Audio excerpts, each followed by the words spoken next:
The stars of Storage Wars didn't just fade from our screens, they vanished into stories far stranger, darker, and more heartbreaking than anyone expected. For years, we laughed at their rivalries, cheered their big wins, and watched them gamble everything for a shot at buried treasure. But behind the scenes, life was throwing them battles no locker could ever prepare them for. One fan favorite walked away at the height of his fame, only to later fight for his life after a devastating crash. Another, once the loudest villain in the room, was suddenly silenced by a medical emergency that nearly ended everything. Couples we thought were inseparable quietly split apart, and legends who once thrived on adrenaline were forced to slow down by tragedy. The truth about what really happened to these stars isn't just a tale of fame and fortune. It's a story of survival, heartbreak, and reinvention. Because while their names became household legends, their journeys off-screen were battles most fans never saw coming. And once you hear what happened to each of them, you'll never look at Storage Wars the same way again. Barry Weiss wasn't just another bidder, he was the heartbeat of Storage Wars. While others fought over dusty boxes like their lives depended on it, Barry rolled up in a vintage car, wearing leather gloves, flashing that mischievous grin, and reminding everyone that the real treasure wasn't always cash. Sometimes it was the thrill of discovery. Fans didn't just watch him bid, they watched him live. He turned every storage unit into an adventure. A jukebox wasn't just resale value, it was a story about forgotten music. A trunk of collectibles wasn't just profit, it was history coming back to life. Barry wasn't chasing numbers, he was chasing excitement, and viewers fell in love with that. He had already made his fortune in produce long before the cameras ever rolled, so he didn't need to win, and that gave him the freedom to play the game differently. But after just 4 seasons, Barry shocked everyone. No fight with producers, no dramatic meltdown, he just walked away. He closed the book on Storage Wars like a man finishing his favorite novel, placing it gently back on the shelf. Fans were devastated, but most understood. Barry had never needed the spotlight. He simply enjoyed sharing the ride. Then came 2019. While riding his motorcycle in Los Angeles, Barry's life was shattered in a devastating crash. Broken bones, collapsed lungs, severe injuries. The man who once strode into lockers with confidence was suddenly fighting for his life. Months of surgery and grueling rehab followed. The same hands that once prized antiques had to relearn how to move. The same legs that walked him through auctions had to remember how to stand without pain. And yet, Barry didn't give up. He attacked recovery with the same curiosity that once drove him through dusty storage units. Fans cheered when he finally reappeared. His humor was intact, his smile warm, but his pace, slower. The crash changed him forever, but it didn't break him. Barry Weiss, the fan favorite, proved that even in life's darkest auctions, spirit can't be sold. If Storage Wars was a poker table, Dave Hester was the guy slamming chips just to rattle the room. Loud, relentless, and armed with his infamous yup, he was the man fans loved to hate. Every bid became a battle, every dollar a weapon, and Dave thrived on being the villain. He wasn't there to make friends, he was there to dominate. But in 2018, everything changed. One night, Dave collapsed. A stroke struck him down without warning. Suddenly, the man who lived for confrontation couldn't even form words. His body betrayed him. And for weeks, he lay in a hospital bed, stripped of control. For a man who built his identity on power, it was the ultimate humiliation. The rehab was brutal. Speech therapy, coordination training, endless frustration. The once unshakable villain of Storage Wars was fighting not for profit, but for his life. Fans noticed his absence and whispers spread. Was Dave gone for good? When he finally reemerged, something had shifted. The fiery temper, the cocky grin, still there, but muted. He no longer needed to win every battle. Instead, he focused on surviving, living, and taking each day for what it was. He may never return to the same spotlight, but he earned something far more valuable: respect. The villain who once thrived on chaos had faced his own reckoning and walked back stronger, quieter, and undeniably human. When Ivy Calvin entered the auction house, you felt it. A former arena football player and MMA fighter, Ivy didn't stroll in. He marched in. Fans called him the King of Palmdale, and it fit. With booming confidence and sharp instincts, he could sniff out a valuable locker before anyone else even blinked. His laughter echoed through episodes, and his knack for spotting hidden gems made him a powerhouse on the show. Ivy ran his resale store, Grandma's Attic, like a fortress. Every item had its place, every win was celebrated, and every loss was shrugged off with determination. He wasn't just a buyer, he was a commander, treating each auction like a battlefield where discipline and instinct mattered more than luck. But slowly, fans noticed something. The booming presence wasn't always there. The King of Palmdale was appearing less, his energy reserved for something greater, his health and his family. Behind the scenes, Ivy was choosing a different kind of treasure, time with his loved ones. In later appearances, Ivy wasn't alone. His sons often joined him, turning cutthroat auctions into family outings. The once intimidating competitor showed a softer side, teaching his children the game and passing down his legacy. For fans, it was proof that sometimes the biggest wins aren't about money or fame, they're about family. If Barry Weiss was the cool uncle, then Daryl Sheets was the wild older cousin, the one who'd risk it all just for the thrill of victory. Nicknamed the Gambler, Daryl was notorious for throwing down big money on risky lockers, chasing that one massive score that could change everything. Fans loved watching him roll the dice, win huge or crash spectacularly. Either way, it was never boring. Often joined by his son Brandon, Daryl turned auctions into lessons in guts and glory. He taught Brandon to take risks, and sometimes those risks paid off with treasures worth thousands. Other times, they walked away with junk and hard lessons. But to Daryl, it was never just about the money, it was about leaving a legacy, a story for his son to carry forward. Then, in 2019, everything stopped. One ordinary day turned deadly when Daryl was struck by sudden chest pain. At first, he brushed it off, but the pain grew worse until it erupted into a massive heart attack. The man who thrived on adrenaline, who lived for the next gamble, suddenly found himself staring death in the face. It wasn't just a scare, it was a turning point. Surgeries, recovery, and forced stillness followed.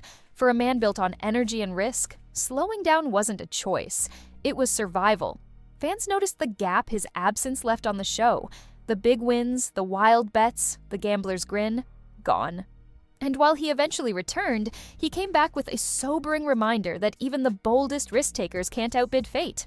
They were the couple next door who somehow turned storage auctions into comedy. Brandy with her sharp, practical eye, Jared with his reckless, let's just wing it attitude. Together, they made a perfect storm. Viewers loved watching Brandy roll her eyes as Jared gambled on questionable lockers, and secretly loved it even more when she was right. Their chemistry was undeniable.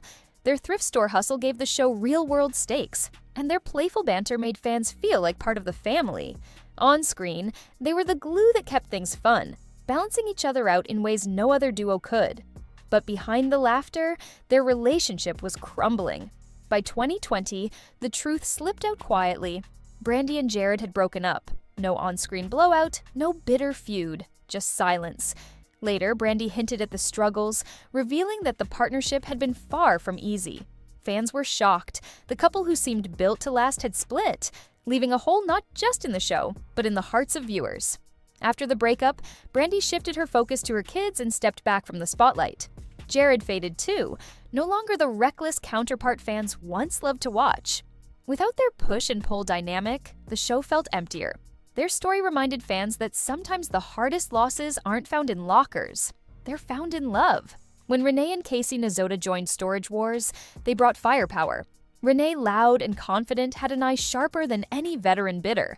Casey balanced him out with calm judgment and warmth, creating a team that could outbid, outlast, and out-hustle anyone. Together, they weren't just partners in business, they were partners in life.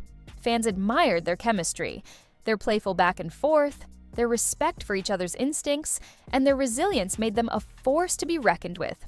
They turned profits into celebrations and shrugged off failures with grit. For years, they were proof that a couple could thrive in the cutthroat world of storage auctions. But in 2023, tragedy struck. Renee's father passed away after a short, painful battle with lung cancer. The loss hit hard, and fans could hear the grief in Renee's voice when he spoke about it publicly. The man, once so fiery and competitive, now carried a new weight. For the Najotas, the focus shifted. It wasn't about chasing the next big score anymore.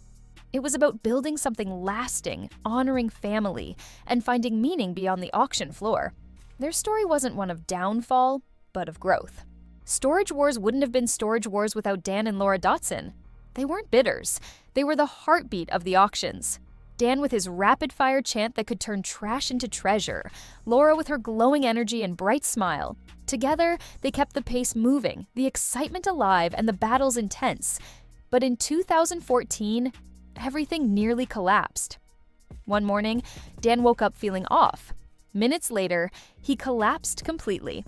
Laura rushed him to the hospital, where doctors delivered a chilling diagnosis: a brain aneurysm. Without emergency surgery, Dan might not survive. The operation was risky, the recovery brutal. For months, Dan fought to regain his strength, his mind, his life. Laura never left his side. Fans, stunned by the news, flooded the couple with prayers and support.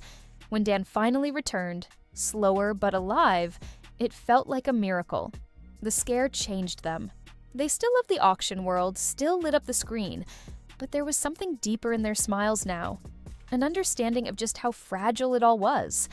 For fans, Dan and Laura became more than auctioneers. Mary Padian didn't walk into auctions with dollar signs in her eyes. She walked in with imagination. Where others saw junk, Mary saw potential. An old chair. She envisioned it as a restored centerpiece. A rusty trunk. She saw hidden history waiting to be revealed. Fans quickly nicknamed her the Junkster, and for good reason. She had a talent for turning forgotten items into art.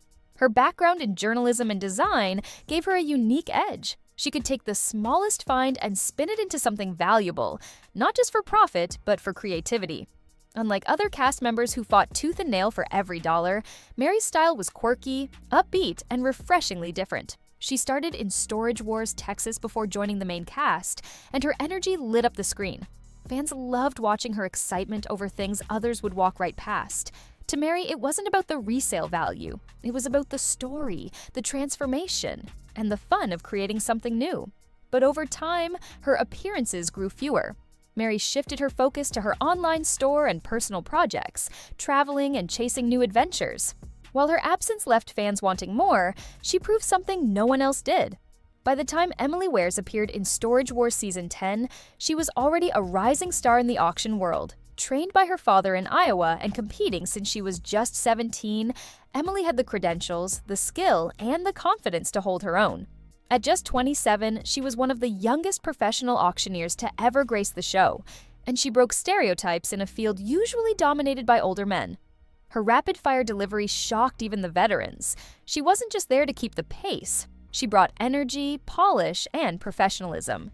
Yet, she balanced it with personality, trading jokes with bidders and matching their bravado with quick-witted comebacks. Fans loved it. For a brief time, Emily became a refreshing presence on the show. But her run was short. After a season or two, Emily quietly stepped away. No controversy, no drama, just a personal choice. She got married, started a family, and pursued another passion: music. Singing at local events and sharing performances online, Emily showed the world that her talent stretched far beyond the auction mic. Though she wasn't around long, her impact was lasting. She reminded fans that Storage Wars wasn't just about the old guard. It could be about new voices breaking boundaries and proving they belonged. The stars of Storage Wars weren't just reality TV personalities. They were people living through battles far greater than any auction. Weiss, the show's heart, nearly lost his life in a motorcycle crash, but came back stronger. Hester, the villain, faced silence after a stroke and found humility. Ivy Calvin turned his kingdom into a family affair. Daryl Sheets gambled until fate forced him to slow down. Brandy and Jared split, breaking the hearts of fans who loved them as a duo. Renee and Casey turned grief into perspective. Dan and Laura Dotson stared death in the face and held on tighter to each other. Mary Padian, Emily Weiss, and Kenny Crossley proved that passion, talent, and joy can be as valuable as profit. Their stories are proof that behind every bid, every locker, every laugh on TV, there was a real human journey, filled with heartbreak, survival, and transformation. Storage Wars may have been about treasure, but the biggest discoveries were never found inside a unit. They were found in the resilience of the people who made the show unforgettable. And yet, there's still one truth fans never saw coming, a hidden story about Storage Wars that could change everything you thought you knew about the show. But that's a tale for another time.